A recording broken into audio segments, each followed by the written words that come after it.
So I'm selling my Yamaha Rhino 660. This is a 2007 4x4. And as I've sold this and I've encountered what buyers are looking for when they're buying a side-by-side on Marketplace, I've encountered some things that I didn't expect. And so I'm trying to give you guys these new buyers some information on buying their first side-by-side and what they're good at and what they're not good at.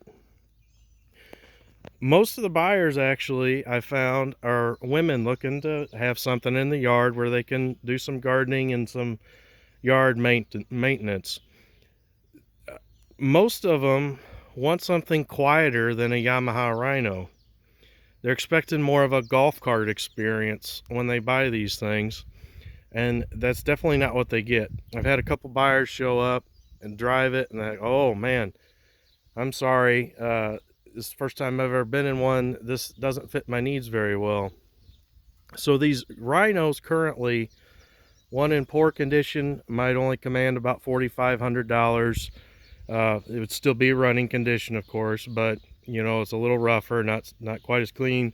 Really clean examples might command about $6,000.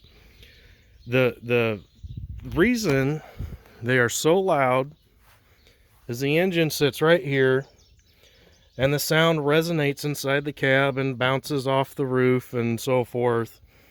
And when this thing's running, it's going to be about like a lawnmower without the blades running, granted, but really similar to the sound of sitting on a riding lawnmower.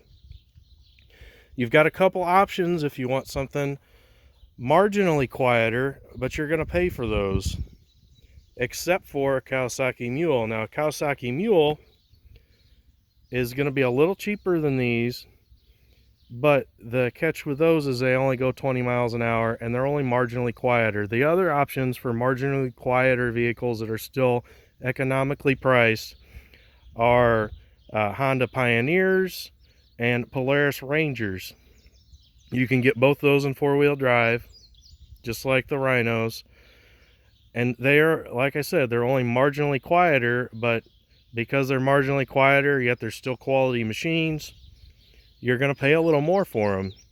So you're really paying for the silence more than anything else. The market has talked, and the people know that they're quieter, and they want the silence. This is probably going to be your loudest side-by-side in the cheap range anyway.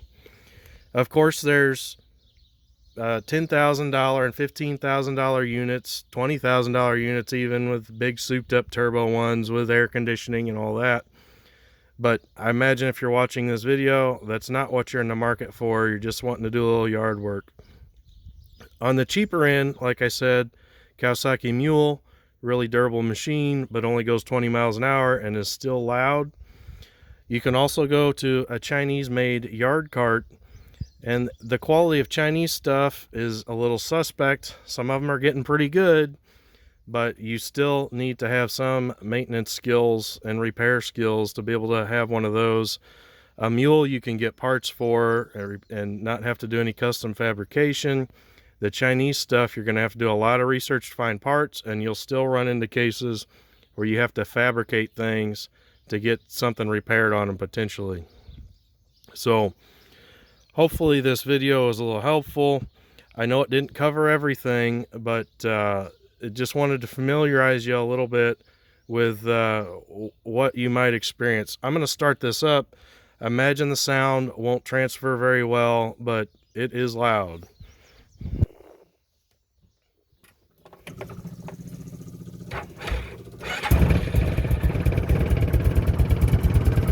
I'm going to pop it in neutral here and rev it up a little bit for you.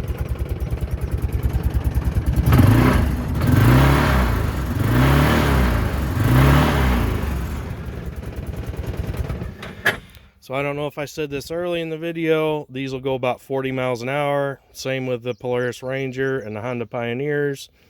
A Mule's only going to go 20. And basically, you get what you pay for. Decent machines if you can deal with the noise. Good luck. Happy four-wheeling.